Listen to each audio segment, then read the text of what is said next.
இயேசுனா யாரு, அவர் எதற்கோசம் இந்த உலகத்துல வந்தாரு, என்ன நோக்கத்தோடு வந்தாரு, என்ன எதுக்கு தெரிஞ்சு கொண்டாரு, அப்படியெல்லாம் நான் தெரிஞ்சுக்கினேன்.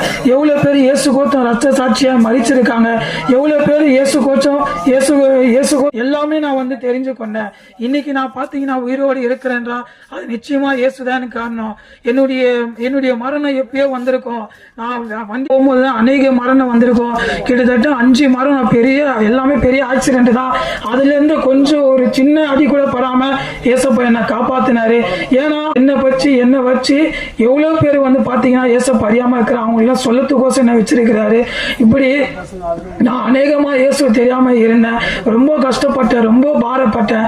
இன்னைக்கு நான் பாத்தீங்கன்னா பெரிய இடத்துலயும் இல்லை. அதே நான் வாடகை வீட்டுல தான் தங்குறேன்.